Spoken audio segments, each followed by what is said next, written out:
Hello and welcome back to the 29th episode of the Framed Podcast. Today is a super duper special episode because we are talking about the 79th annual BAFTAs. We have a lot to go through, which Charlie can go through with us now. Yeah, so we're not going to go through news this week because I think, as we've collectively decided, the news this week is the winners, and we need to spend most of the time talking about all of them, so we're not going to delve too deep into news. And also, I don't really think there's been anything this week, so there's not really anything we can go through anyway. We have got 3 games to go through, as normal. I think 3 new games, if I'm not mistaken. I think you're right, yes. I don't think we've done any of these before, so this should be fun. I think we'll kick off with Ben. Do you want to go with your one first? Yeah, so mine is a BAFTAs themed game. Okay. So a BAFTAs themed game. I don't have a name for it, but we're going to go in it from there. What your pitch is basically you need to come up with your own BAFTAs category and who your nominees are for it. Okay. You can have anything. You can have anything in the world. It's a hard one because I feel like I wouldn't even know what to put into this. So, I don't know, you can think about it in a different way. You can either think, is there someone that's underappreciated, a certain role that doesn't get one already, or you could just make it up. I don't know. But your own BAFTAs category with your own nominees. What are you picking? So when you say we've got to have nominees, I'm like, I actually need to have some knowledge in this field. Well, it's boring otherwise. Yeah, that's a good one. Could do the really boring one and just take the stunts that the Oscars have got. If you want to take it. You could spin off that a little bit. I don't know. I just think if you're going to do some sort of category, and I'm going to make my own category, I want to make one that's film fans can vote on more, nice. The Rising Star Award. You want to get the fans involved. I think I just go something a bit boring and go something like the best cinema experience from that year. Yeah. So I'd go, we'd have one battle after another. We'd have Sinners on there. We'd have I Swear on there, or whatever. Just the most fun cinema experience. Every single film from last year, everyone can vote on it. There you go. I like that. I'd like a best cinema experience, because the power of the internet now is what drives film. So I wouldn't be surprised if what had the most talk about it. Because truthfully, we'll get into it later. Some of the films that have... Yeah, sure. But some of the films that have won awards this year, I don't know. I may have not heard of them before, and you're like, oh, okay. But I would have heard of them because of how the internet works. I don't know. But you're right. The most aura, the most customer-facing love. Yes, that's a good category. Yeah. Nice. Who would you put in that then? What nominees are you putting in that? If you said by film then instead, what film events did you have for this BAFTAs that you genuinely think were great cinema experiences? Well, undoubtedly it'd be Sinners. Cool. F1. F1. Throw Charlie there. You'd have to have Marty Supreme on there. I think. Yeah, great fun. Of course. See, I said it a minute ago, but you wouldn't really put a film like I Swear in there. I don't think. I mean, it's a great film, one of the best films. What about Avatar 4DX? Avatar Fire. But that is an experience, right? Yeah. What were the films that were released? Jurassic World Rebirth. That was an experience. Absolutely sure. not. Yeah, sure. Absolutely not. Actually, if we want to mention one bit of news, that's rumoured to be getting another one. Well, yes. I've seen that. Yeah. Unnecessary. See, I'd go for films like... Remember when Ben gave that 7 out of 10? Sorry, carry on. I'd go for films like Life of Chuck. Me and you saw that. Great example. That was great. That's a great pick. 28 Years Later. Great film. You got some Marvel stuff in there. I think, Mickey 17, when me and Charlie saw that was a really fun cinema experience. Yeah, I'm jealous of that. There's a lot. I mean, there's a lot, but that would probably be. Just trying to forget what came out last year. I think just mainly about what you saw. I know Charlie is very tight on this, but I did really enjoy my F1 experience. In IMAX, it was brilliant. The music was brilliant. Yeah. I think. Go on. Craig, I'm not sure if you did, but I know me and Ben were lucky enough to watch Frankenstein in a theatre, and that was an experience. True. I didn't actually know, but I would have liked to. I can't say because that's going to spoil my game. I'll say it in my game. Something very sad about Frankenstein. Okay. But also something good. That was my game. I feel like it was quite simple. It was quite fun. I like it. I think Charlie's a better. I like it. Go on then. What am I going to come up with? We are a team here. If you can't think of it, we've collectively answered the question. No, I feel like I've got a cook now. Yeah, you built yourself up now. The one I've always wanted is already an award now, so it's tough. I'd like one that honours the films that don't always get nominated, but are still like a fun, like the ones that the general public will watch, so they can have some interest in the BAFTAs. Not like the Golden Globes one, which is like box office achievement or whatever it's called, because I don't think that really sums up a category, and I don't think it should be like best blockbuster either. But something where you can see like your superhero films get nominated, or your other blockbusters that come out, like your Mission Impossibles and stuff, the ones that often miss out, but maybe still like do audience reaction then. Yeah. Or even just like, I don't know, best action choreography or something like that, because that's a lot that goes into that. Scene? What about just a specific scene? I don't know, like something like the best 5 minutes, and that could be anything. 5 minutes, yeah, I like that actually. I quite like that. Like, surely if they had that in 2019, that's got to go to like Portals and Endgame. Yeah, that's what I mean. Yeah, and that would, usually you don't get superhero films, but I get completely cinematic moment of the year. Cinematic moment of the year. There you go. I like that. It doesn't have to be like the single greatest scene in cinema ever, but it's the one that made audiences. Like, again, it would be a public voted thing. Yeah, I like that. That works. Yeah, that's a good one. I like that. I think you cooked. Well done. Yeah, I like this. If you've got any other categories, let us know in the comments. Yeah, I like that. Go on, Charlie. What is your games? I feel like they're going to be more exciting than mine. Welcome to BAFTA's Family Fortunes. Okay. I have got, essentially it's just one category and it's going to work like Family Fortunes. I've got a list of the top 10 highest grossing movies that were nominated for the BAFTAs, and you have got to work out what the top 10 list is. Sure. Let's do it. It's whoever can get the most. So it's individual answers, whoever can get the most out of the list. Okay, and you said it was a category? So the category is the highest grossing. Okay. BAFTA film. Grossing out of any nominated film.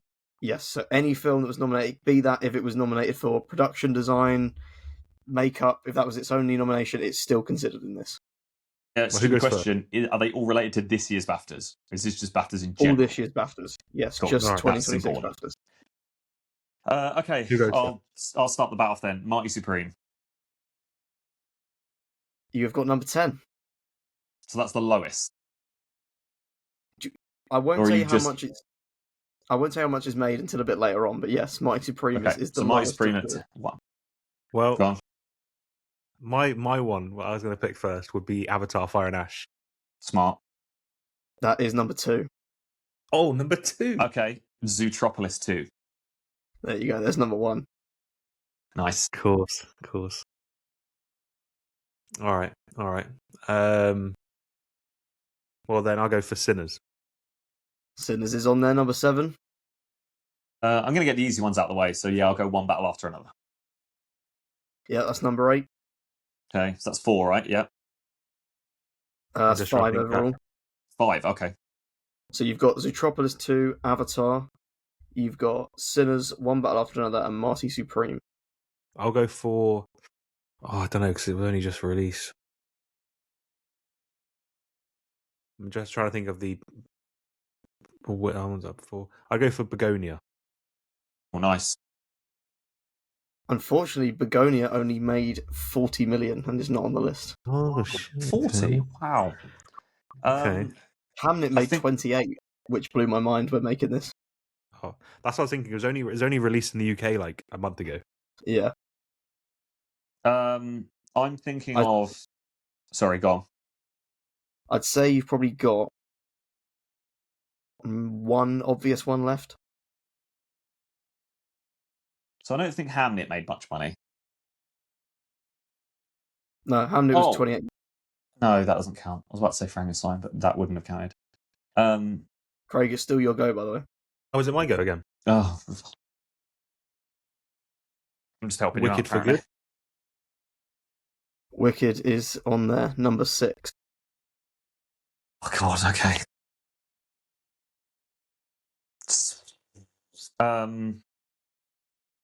Has to be nominated. There really isn't like I could name everything. Fine, I swear.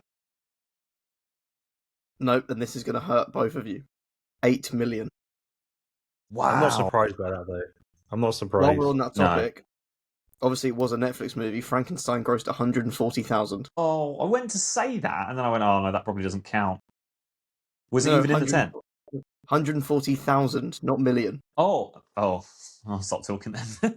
Okay. But it is getting a Criterion collection, which is sick. Yeah. F1. There we go. Smart. Number 5. I'd How many have we say got? you've got 1 Zootropolis, 2 Avatar, you've got 5 F1, 6 Wicked, 7 Sinners, 8 One Battle After Another, and 10 Mighty Supreme. So we've got 3, 4, and 9. 3, 4, and 9, yes. Wow, the third that we haven't thought of. Is any of them animated? Animated makes a lot of money. One of them is animated. One of them made $1 billion. Is it me? Is it me or Ben? I think it's Ben. I think it's me. Yes, it is, because you just said it. No.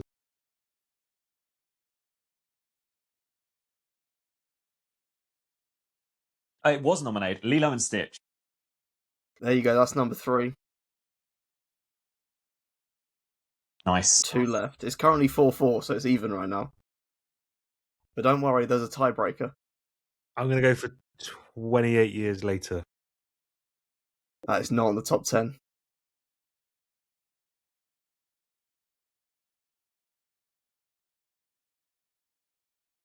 Yeah, I'm struggling here. They are both within the animated realm, but that doesn't mean... Within? I'm not going to say any more than that for now. Can you give us Yeah, I'm struggling. Have we seen them? Do you know if we've seen them? Yeah, huge films. I think you've seen them. That were nominated? Specifically that were nominated? Yes. Both in one category. Oh, Christ. Is it best animated by any chance? It might be. Is it me now? Are you Lilo and Stitch? Yeah, so you only... Yeah, so it's you. Yeah. If it's animated, then is it Elio? Is Elio at number 9, 154 million. Quite low for Disney film. That wasn't good, but... Okay, well, the only other one 4. I can remember was... Is this number 4, is it? And you said they're both animated? Well, my answer... They could fit within animated. It's a rough clue. The thing is, if I give the next clue, you're just going to get it off the bat. So then it's unfair to Craig. I think I lose then. I think I have to pass that, because my answer would have been, based off your logic, I was going to go another best animated film, which was Little Amelie, but it's not directly an animation, is what I'm going to say. It's not directly an animation. So, are you talking about something that potentially could have CGI in it? Yeah, I'll tell you what. I'll tell you a weird one, and I'm pretty sure it was nominated. Correct me if I'm wrong, but I think it was, which was weird. I'm pretty sure Captain America: Brave New World had a nomination, and no one cared. It is not Captain America: Brave New World. I was going to think the Hulk was your way of saying animated. It wasn't nominated, but it was shortlisted for the Oscars. That's what it was. Jurassic World Rebirth. No. That was again nominated for the Oscars. I'm trying to think back to why I just... Craig, I'll give you one last guess, and then I'm going to I'm out, if not. Yeah, I just want one more guess. I'll put it to sudden death. I'm just trying to rack my brain. If we both can't get it, your sudden death question is then the tiebreak. Unless Craig gets that. Sure. All right, fine. Because at the moment, Craig is 1 up. I'm just. So Ben, you need to win the sudden death to hit the tiebreaker. Okay, sure. I don't want to keep sitting here. I'm gonna have to pass. I am at a standstill. Okay. I'm gonna go to sudden death. I'm gonna give you your next clue. Okay. I said both could fit within the animated realm. One is an animation. One was an animation, and is now. Oh. I don't even know what you're asking me. So one is still one is only an animation, and one has been an animation. So is this like a sequel? No. Nominated for special visual effects. Special visual effects. Oh my god! It's a remake. I'm gonna kick myself. Yeah. When I say this, it has a sequel on the way, starring Kate Blanchett. Oh. The sequel was Kate Blanchett. Yeah, I'm really blanking. I don't know what it is. Came out around May or June last year. Grossed 636 million. Big family movie. Started off as an animation. Has now been remade. Maybe it's just you and your clues. I don't know. I feel like I could see the film. I just can't. Do you want to know? And I go to the next one. Yes. Yeah, I have 11 and 12 here, so we have stuff to play with. Okay, yeah, go on then. Say it. 4 was How to Train Your Dragon. Yeah, nice. Yeah, smart. That's annoying. I felt like I couldn't give any more clues without just saying this. I only watched the new live action version like last week. Oh, isn't that bad? Yeah, nice. All right, fair play. So as it currently stands, Craig, you are 1 point ahead. So as we enter the final question, it will be worth 2 points, so anyone can win. Makes sense. Okay. What's number 11? Wait, can you remind me what number 10 was? 10 was Marty Supreme, 152 million. We'll make this interesting. 11 made 151 million. Wow. Was it 28 years? It is 28 years later. I didn't even watch it. Nice. Said it earlier as well. 12 was Bridget Jones' Mad About That Boy. Not surprised, actually. Fair. But 147 million. Crazy numbers. Okay. So yeah, you've got Zootropolis at number 1, Avatar at 2, Lilo and Stitch at 3, How to Train Your Dragon at 4, F1 at 5, Wicked for Good at 6, Sinners at 7, One Battle After Another 8, Elliot at 9, Marty Supreme at 10, and then the tiebreaker was 28 years later at 11. Bullshit. Oh well. Was that all your games, Charlie? I've got one more little one if you want to play one more. Yeah, come on, let's do one more. Okay. You can open up Discord for this one. Correct. All right. How exciting. So, crazily, since June last year, we have been the Framed podcast. Mm-hmm. We have never played Guess the Frame. We're finally doing it. I have 5 frames. Guess what they're from. Are they BAFTA films or are they any film? They are BAFTA nominated films. Once again, staying on brand.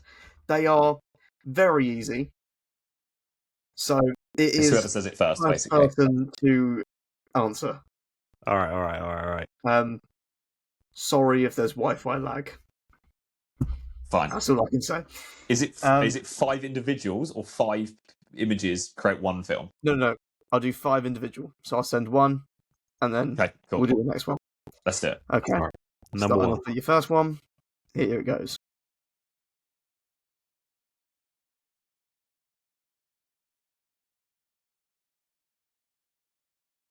Is it? Come on. Is it No Other Choice? No. No, that wasn't even nominated. I have no idea what I'm looking at. My brightness might be low.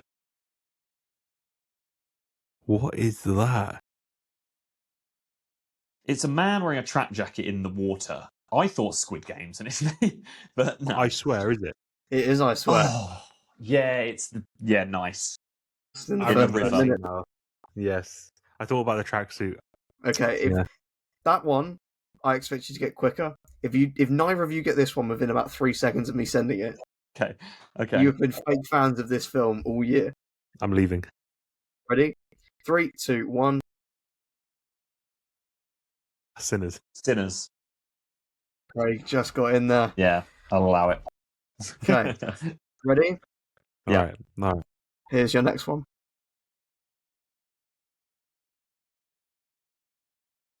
Elio. Nice. Is it? I haven't seen Elio, so that is Elio. Nice. That looks really good for an animation, but I'll say that's just quick. Before he gets abducted. I was hoping someone was going to say Avatar so I could laugh. Right. This one better be quick. It's the most obvious. I put the pressure on this one.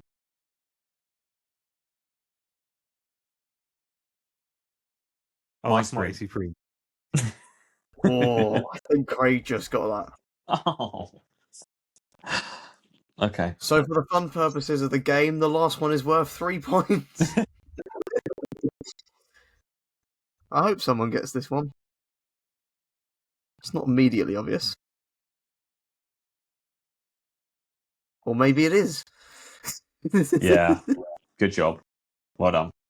It's followed by what I believe to be the worst and least good-looking scene in that entire film.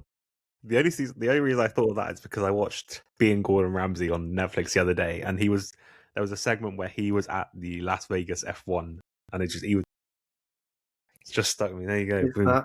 It's followed by the scene of I can't remember this character's name, which is bad because of how much I glazed the film for 12 months. But it's when the actor's name slipped my mind. Damson Idris is like cheering, winning. And it's like the cringiest, worst scene of that entire film. But yeah, I like that game. We need to do that game more often. That's fun. Yeah, I liked that. Okay, so we now get into the 79th annual BAFTAs. The award ceremony was last night, and we are going to talk about all of the different awards. We'll have a little conversation about our main ones. Are they worthy? Are they deserving? Etc. Etc. So I think the easiest way is to start from. Do we want to start from the biggest, like the main ones?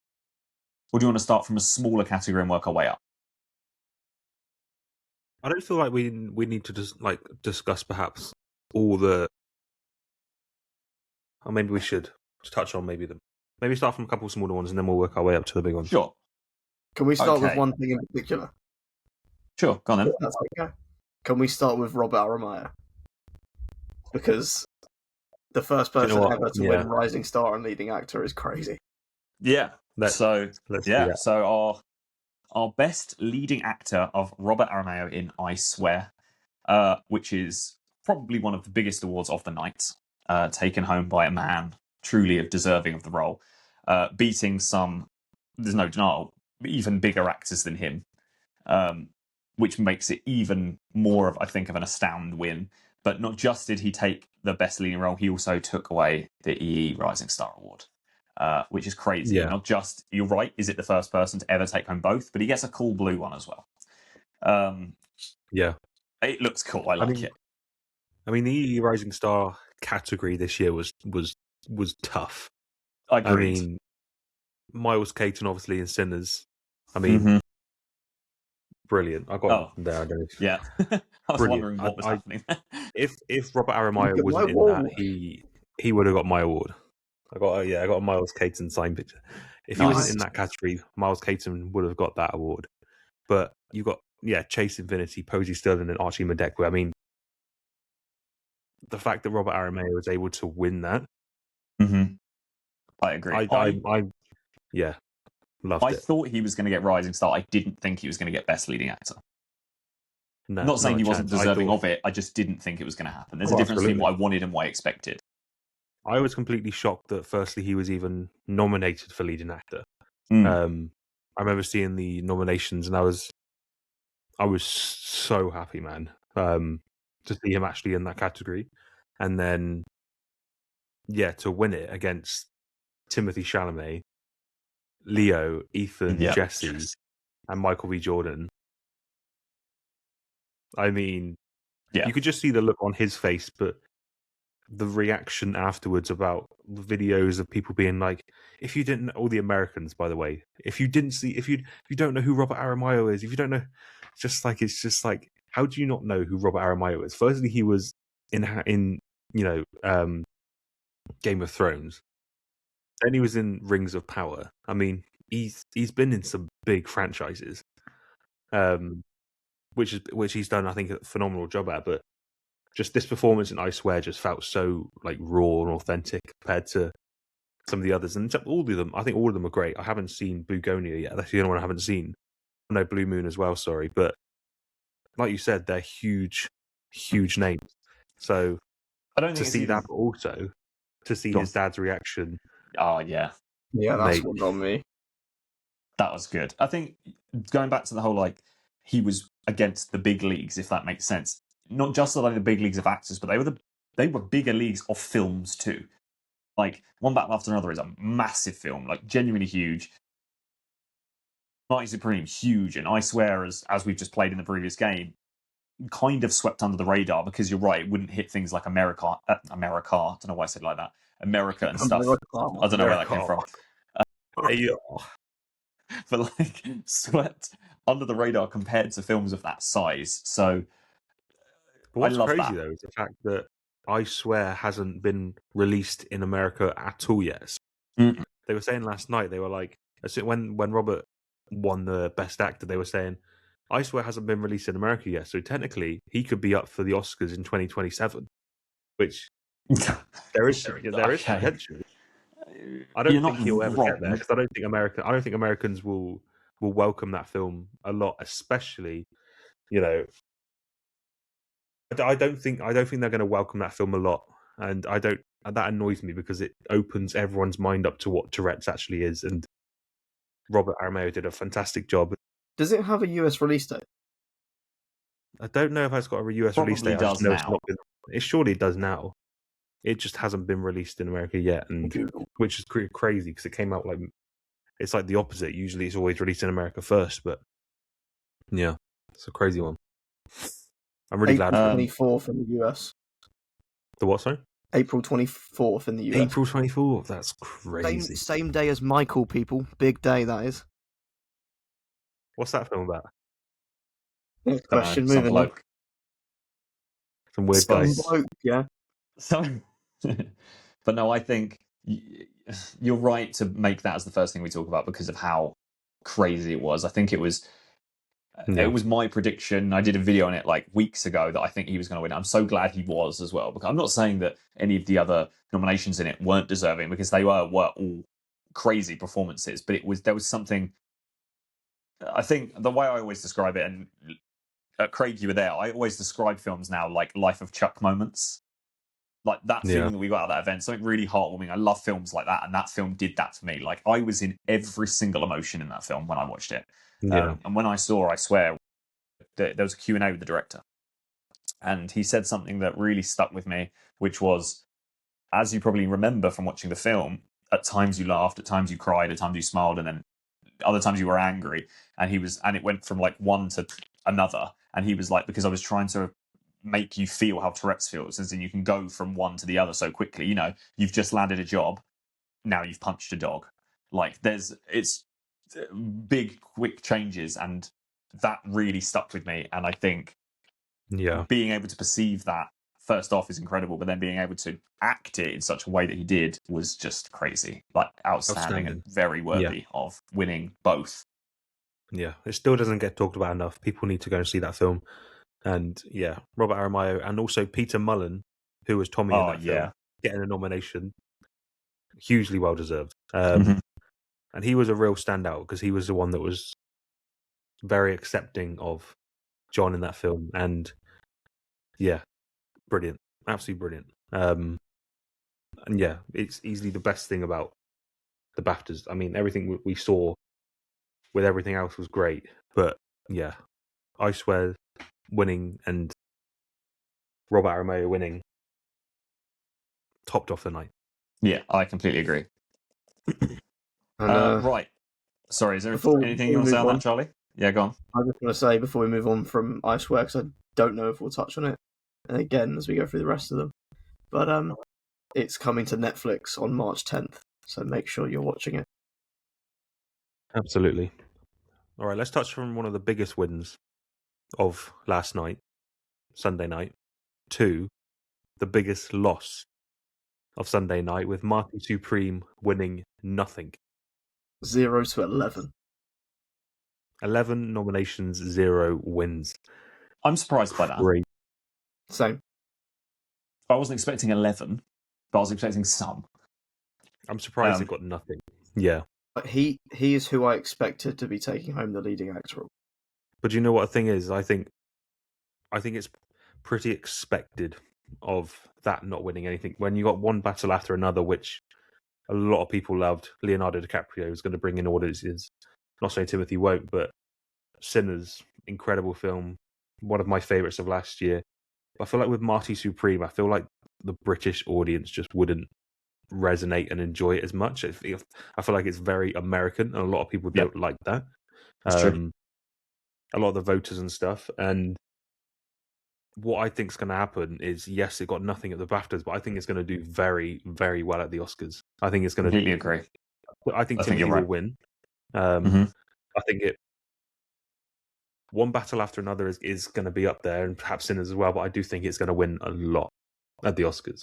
And Timothy will win Best Actor, I think. I'll be very surprised if that's not the case. I think you're completely right. I think literally we'll do the opposite of what, like we just said, I Swear did. I Swear was for the British audience and not the American, and I think Marty Supreme will be the opposite. I think it's only fair that we sort of keep the flow going with this and where we're at. I think what do you guys think about one battle after another winning Best Picture? It was my expected but not wanted. Yeah, that's the thing. I'm surprised it got as much as it did. In all honesty, I mean, incredible film, but yeah, I'm very surprised it got as much as it did. I mean, Paul Thomas Anderson won Best Director, didn't he? And Best Film. Best Film. What else did it get? I've got it up here. Adapted Screenplay. Yeah. Sean Penn got Best Supporting Actor.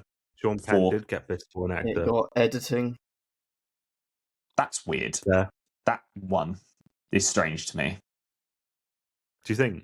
Yeah. There's 2 others I would have gone for over that. Go on. Yeah, who was in that? It was weird one. House of Dynamite was up for that. Sinners was up for it, but I don't really remember Sinners being incredible in its editing. But the other 2, Marty Supreme and F1. I would have said F1, you know. That's what I put. Yeah, I thought F1 or even Marty probably would have taken that, but it's a tough category because editing is a weird one, isn't it? Yeah, agreed. I think the problem with editing is personal preference. You're not judging on what you see; it's what's behind the camera and what they're doing. And yeah, it's a weird one. Yeah, true. Sean Penn though winning Best Supporting Actor, he was good. Who else is in that category again? I'll read it to you. Hang on. Best Supporting Actor. So with the winner of Sean Penn in One Battle After Another, but the other nominees were Benicio del Toro, also in One Battle After Another, which is crazy, by the way, having 2. Jacob Elordi in Frankenstein, Paul Mescal in Hamnet, Peter Mullen in I Swear, and then Stellan Skarsgård for Sentimental Value. Yeah, again, there's 2 in there that I would have had over Sean Penn. Second? There's 2 in there for me that I would have had over Sean Penn, but I didn't Firstly, I think Benicio del Toro, I don't think he was great, but I wouldn't have gone for him. He wasn't in it a lot. Peter Mullen. Yeah, he's not masses in there, is he? I felt like he was used to market the film more than he was used in the film. Sure. Yeah, it's a good shout. I would have liked Peter Mullen, obviously, to win it. Yeah, he was one of my that would have been crazy. I mean, I haven't seen Sentimental Value yet, so I can't comment on Stellan Skarsgård. And who else was it? I think Jacob Elordi for Frankenstein, Paul Mescal, Hamnet. I'm glad Paul Mescal got a nomination because he got snubbed at the Oscars, even though I haven't seen Hamlet yet. I only watched Hamlet recently, like a week and a half ago. Jessie Buckley is getting like all the thing. Well deserved. She is brilliant. But he's not in it a hell of a lot. He like comes in every half an hour for like 10-minute scenes, dips in and out. But the scenes he is in, he matches her. Like in terms of skill level, it's just he's in it less. So I would have. Yeah, okay. Sean Penn was very well deserving because he was brilliant in it, but I would have put it Paul Mescal close next because what I saw of him was really good. I mean, Jacob Elordi obviously was good in Frankenstein. I think they snubbed Miles Caton in that, to be honest with you. He was a big part of Sinners, and I thought he was great in that. Even Delroy Lindo, I think, he got the nomination at the Oscars. I think it would have been great for him to get nominated in this, because Sinners didn't get anything for supporting actor, which surprises me. And then what else came out? I mean, there's quite a few, but yeah, I'm not. So I wasn't sold on Sean Penn. I think he was great in it, but to win supporting actor there, I'm not sure. Wasn't even there. He wasn't even there. Supporting actress, on the other hand, I'll try and put it up on screen. But that photo that you sent me, Ben, that was like, why have they done Jacob Elordi like this? Yeah, they had all the nominated faces on there, and then they just like it was like they didn't even use Google. It's like they went on Bing and just found the close. He's like this in the front. Like, why did they use that? Why is he not smiling? Yeah, I just don't get why they did it. So weird. Funny one. But you're right. Yes, best supporting actress. So, obviously, wouldn't be one. Yes, for Sinners. Yes. Yes. Other nominees: Odessa Azayan for Mighty Supreme. I am going to butcher this before I even start, so I'm sorry. Inga Ibstota-Lilias for Sentimental Value. Yeah. Carey Mulligan for Ballad of Wallace Island. Tiana Taylor for One Battle After Another, and Emily Watson for. There's some great ones in there. Carey Mulligan in Ballad of Wallace Island. I thought Ballad of Wallace Island was a great film. Tiana Taylor wasn't in One Battle After Another a lot, but what she was in was great. Yeah, obviously I haven't seen Hamnet yet still, so I'm not able to comment on Emily Watson. That's the one I was confused about. What, Emily Watson? She's in it. She's in it less than Tiana Taylor's in One Battle After Another. I'd say about 5 minutes of screen time, Matt. Sure. Yeah, I'd probably agree with that. 10 at a push. I would have put it to either Woman Who Won or Tiana Taylor, I think. Yeah. I have a question I just want your opinion on. And it's going to be hard for you to give an opinion, Craig, because you haven't seen one of the films. Okay. Am I crazy to think that Hailee Steinfeld deserves some recognition? For Sinners? Yeah. Over Emily Watson. Yeah, I obviously, because I haven't seen Hamlet yet, but I mean, Hailee's fine. I think, but she's not in it a lot. Enough for her to really stand out in it. Yeah, and again, Craig won't be able to comment on this.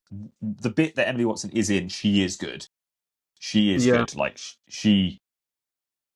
a lot of her scenes are bouncing off of Jessie Buckley, like in that disastrous moment. And so I guess that's a lot of what makes Hailee's performance work in Sinners is bouncing off of Michael B. Jordan. Yeah. Who is? Do you know what I would have liked to see more recognition for? And I only watched it last night after the BAFTAs. But Steve with Cillian Murphy, I thought was really, really great. And I thought Cillian Murphy was really, really good in that. And I know Steve was nominated for Outstanding British Film, but I would have liked to have seen Cillian or one of the lads from that film nominated in that. I think one of the lads perhaps will be in the Rising Star next year because they were really good in that. But I would have liked to see perhaps a bit of Cillian get something in that. That's fair. Okay, we'll move on to another category, which is Outstanding British Film, which is big because the BAFTAs are British. So I'll read everyone out. So the nominees were 28 Years Later, Hamnet, A Ballad of Wallace Island, Bridget Jones, Mad About a Boy, crazy, Die My Love, H is for Hawk, I Swear, Mr. Burton, Pillion, and Steve. The winner being Hamnet. I mean, I think looking at that, other than I Swear and maybe Pillion, I think deserved. I'm fine with that. I would have preferred. I liked Ballad of Wallace Island a lot. I really, really enjoyed that film. I haven't seen H is for Hawk yet. I haven't seen Pillion. I do think I Swear. I did call Hamnet, and I'm not surprised by it. But I do think I Swear should have won. Like after the Robert Aramayo winning and all that, I just think it would have been the right thing to win. But I'm not mad because I know how much craze there's been for Hamnet. So there's also history with the Shakespeare tale that's exceptionally British. Do you know what I mean? Like there's something in there that's being not mentioned, but it's obvious. Yeah, I'm not mad about that. I like the category though. This is one that's going to become like, like how when we were at school we'd get shown the Romeo and Juliet film. Yeah. This is going to become one of them. You think? What I Swear? No. When people read Hamnet at school, they're going to be shown this film now. Maybe. Yeah, probably. Maybe. It'll become like... They need to be shown I Swear in school. Yeah, that's what I thought you were getting at. But also true. Both can be shown. Okay, moving on to, again, one of the biggest of the night. So I'm just doing it in order of this list, no particular order. The next is Best Director. So all the people that are nominated for that: Yorgos Lanthimos for Begonia, Paul Thomas Anderson for One Battle After Another, who is now our winner, Chloe Zhao for Hamnet, Josh Safdie for Mighty Supreme. Again, I'm going to butcher it. Yoshim Trier for Sentimental Value, and Ryan Coogler for Sinners. I mean, I'm not mad about anyone being in there, to be honest with you. I like, obviously, Ryan Coogler getting nominated for a lot. Chloe Zhao getting nominated for a lot. I genuinely, I haven't seen Begonia, so that's the one I can't really touch on. But the others, I don't think I would care who won that. I think all of them were very well deserving. I would like, I imagine Oscars will be Ryan Coogler, and I'd like to see that. But this is the thing we're going about One Battle After Another. I'm surprised it took home so much, and I'm surprised like Chloe Zhao didn't win that one for Hamnet and all that. I don't know. Paul Thomas Anderson's speech was great. I loved the last one. Yeah. When he was like, people say movies are dying, but it's been a pretty good year. And I was like, yeah, fair. I love when an actor will just, or director or whoever will just, like Stellan Skarsgård at the Golden Globes, just talk about cinema, and that's just great. That's just great. Like just talk about cinema. It's like Ricky Gervais when he did the Golden Globe. Just accept your award. Okay, Best Leading Actress. So again, another huge category. Nominees for that being Jessie Buckley for Hamnet, who was the overall winner. Ross Bryan for I Fired Legs, I'd Kick You. Kate Hudson for Song Sung Blue. Chase Infinity for One Battle After Another. Renate Rense for Sentimental Value, I think it's pronounced. And then Emma Stone for Begonia. Winner being Jessie Buckley. I agree with all of that. I haven't seen quite a few of those films, to be honest with you. I haven't seen Begonia, I haven't seen Sentimental Value, I haven't seen Hamnet. So it's just a bit like... Yeah, I've only seen 3. I think sometimes when you see a performance, you literally can go, yep, like, you've won it, like, you've locked in, and Jessie Buckley in Hamnet is that. Like, she's really, really She'll win good. the Oscar as well. Like, wouldn't be surprised. All right. You come across these award seasons now and again, and someone's just clean sweeping everything, and that's clearly going to be Jessie Buckley in this one. That's why it was so crazy to see the leading actor win. It was just like, holy shit! Like, this has all been chucked up now. Yeah. So I think she was very deserving of that. Will go on and win everything. Chase Infinity is a really cool thing to be nominated. I think she was more 100%. Worthy of being in the Rising Star category rather than leading actress, because truthfully, Jessie Buckley next to Chase Infinity, it's not even close. Like, it's not. And that's unfortunate. I think she just was more in the Rising Star category. Yeah. Yeah, she's gone to do great things, for sure. Agreed. Agreed. You two haven't seen it, but before watching Jessie Buckley and Hamnet, Emma Stone would have been my winner for this. Okay. She's great in Begonia. And definitely watch catch up on a couple of films I've missed, Begonia, before the Oscars and stuff, and see that, because I've heard good things about Begonia. When I watched Begonia at LFF with Niggsy, we sat outside Picture House in silence next to each other for 20 minutes processing what we just watched. I love that feeling. That's great. Yeah, I love that. We didn't speak. We just looked at each other like it's just eye contact. There's nothing being said, but we could tell what we were both thinking. You can't be that. Yeah, you can't go wrong. I like that. I do like that. Right. What one have we not done? Hang on. A best original screenplay. Can I quickly mention something before we go into that? Yeah. I saw something before this that I wanted to mention at some point in this episode. The 2018 Rising Star Award. Mm-hmm. The nominees were Timothy Chalamet, Florence Pugh, Tessa Thompson, Josh O'Connor, and Daniel Kaluuya.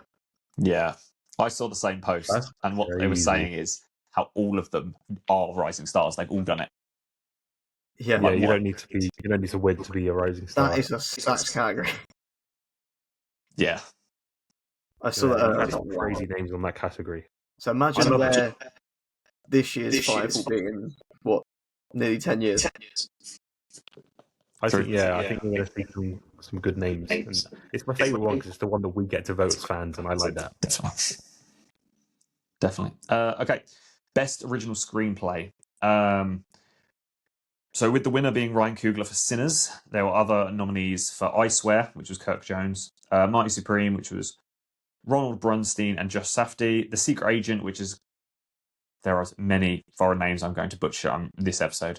Secret Agent, which was Kleber Mendanko-Fijo, and then Sentimental Value with Eskil Vogt and Jacques Trier. Nailed that. Best original screenplay of Ryan Coogler. I think that was... Yeah, I'm not mad about that. If I'm not wrong, I think that might have been the first one they did of the night. I think. And he took it immediately. Like, he was the first winner of the evening. If I remember, I might be wrong here. Special effects was first. Special effects was first. And Avatar Fire and Ash won, didn't they? But, okay, don't worry then. Ignore everything I just said. Avatar wins effects. Ryan Coogler winning was that was really nice. Have no issue with that whatsoever. That's fair. Again, I would the only one I'd put to it is I Swear again, and I feel that essentially a lot of these categories it's between the two. These are the ones that's the harder ones to speak about because they go, this person won, and you're like, yeah, I agree. Literally. So we only have really one more to talk about, which are the main ones, and then the others are very small and spare. That sounds bad, but they're not as big. Yeah, if we talk about one more, and then we can run through who else won. And yeah, I'll just speed run them. So the last one is then best adapted screenplay compared to the best original screenplay that we just read out. So best adapted screenplay is winner of Paul Thomas Anderson for One Battle After Another, and the nominees being Chloe Zhao and Maggie O'Farrell for Hamnet, Tom Basden and Tim Key for The Ballad of Wallace Island, Will Tracy for Begonia, and then Harry Lighton for Pillion. Winner being Paul Thomas Anderson for the best adapted screenplay. Sure. Yeah. Basically. Like, all right. And by that point, he had won multiple, I think, by the time they said this. So he was like, just like, guys. Not saying he's not appreciative at all, but it was a sweep. Yeah, big sweep. Big sweep. I would have liked Ballad of Wallace Island to get that. I always find this adapted one really tricky to call because it's like, how do I know what the best adapted is? I've never read the original. Very true. What it's based on. Yeah. It's just basically another category for best film, but in a smaller category. Yeah. I think so. I think One Battle After Another, I think it was One Battle After Another, or it might be Begonia. One of them's like a really obscure Japanese book or something, I think. There's like some really random obscure books that they come from, and it's just like, I'd like to read them, sure, but this is just basically saying, which better? One battle after another. Blah, blah, blah, blah, blah. It's hard. Right, that leaves us with, I don't know how many's here. I'm going to guess between 15 and 20 of the other film category winners. I'm going to read them out and read out their winners, and we don't really need to discuss them, but at least I've covered it all. So, best film not in the English language was Sentimental Value. Best animated film was Zootropolis 2. Best documentary was Mr. Nobody Against Putin. This is what I'm talking about. There are the ones that I didn't even hear. Anyway, best children's and family film was Boom. Outstanding debut was My Father's shadow. Casting was Lauren Evans for I Swear. Sound was F1. Special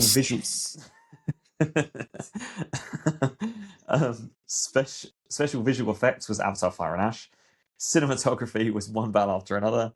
Editing was One Battle After Another. Costume design was Frankenstein. Makeup and hair was Frankenstein. Production design was Frankenstein. British short films is This Is Endometriosis. And British short animation, Two Black Boys in Paradise. That is all of the BAFTA nominations and wins covered. Frankenstein did well in some of the Frankenstein other won 3 awards, I think, and none of them were main ones. Yeah, Frankenstein is Wicked Fan's worst enemy. Production. Yes. Yeah. But overall, I think the BAFTAs were okay. The 79th annual BAFTAs hosted this weekend, 2025. And I think overall we were very happy with our answers. I think Robert Aramayo deserved everything he got. I think best part it's been brilliant. Does that wrap us up really nicely, actually? A good year for film. Yeah. I have a final question conundrum. Okay. I wonder what film we're going to be talking about next year. That's exactly my question. Oh. What are we going to be discussing next year? What do you think will be the big hit? Let's not say that. Let's take the Odyssey out of the equation. Okay. I think I'm gonna shout a random spin in here. I think we're gonna have a really good conversation about Project Hail Mary. Wouldn't be surprised. Not saying it will do exceptionally well. I think we're just gonna have a really fun conversation about it, which might surprise us with something. I don't know, because I'm trying to ignore the obvious. What answers here? I wouldn't be surprised if Alejandro Inarritu's Diggers on that list. Thought of another one. Disclosure Day. Disclosure Day. Steven Spielberg's back. He'll be nominated for Best Director. Christopher Nolan will nominate for Best Director. Yeah. I think Werewolf and Robert Eggers for production design. That's good. Yeah, Robert Eggers for Werewolf. That'd be good. There's a few films coming out. There's a few. Then you've got some animated films. You've got obviously Hoppers coming out, which I think is going to do quite well. Dune, a bit like Elio, a little bit. Yeah, the animated ones will do good. What's that?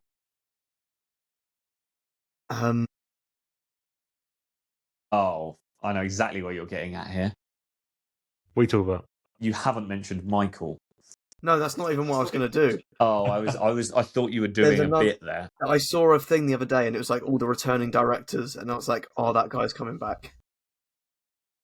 I think it's this year. It's a prison drama with Daniel Craig and Cillian Murphy, directed by Damien Chazelle. It is. Damien Chazelle. I don't know if that's next year or this year. But... Yeah, I'm not sure. But I think there's a film coming out. I think it just premiered at the Berlin Festival. I think it's coming out here in October from Ashley Walters called Animal. Yes. Yeah, that's it. Yeah. And I think he'll get some recognition for that because I think that's just gonna do well. I would like to see him, and Stephen Graham's in that, and which I can't complain about.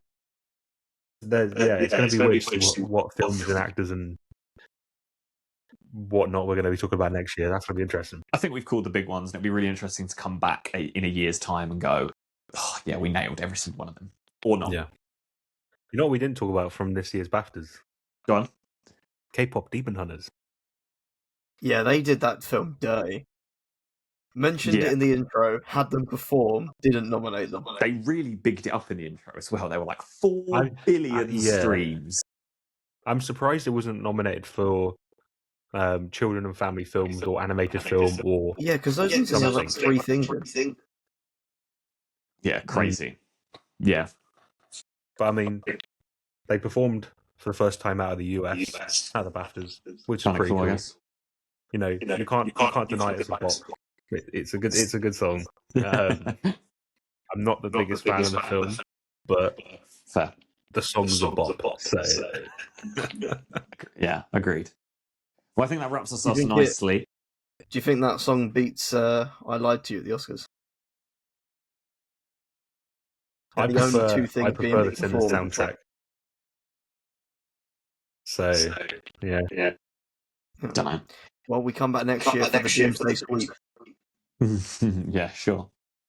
Well, that wraps us up for our episode on the 79th annual BAFTAs. What an incredible night. I think we all really enjoyed ourselves. Bring on the Oscars, I guess. Bring on the Oscars. Thank you very much for watching, and I hope you all have a great day. Thank you.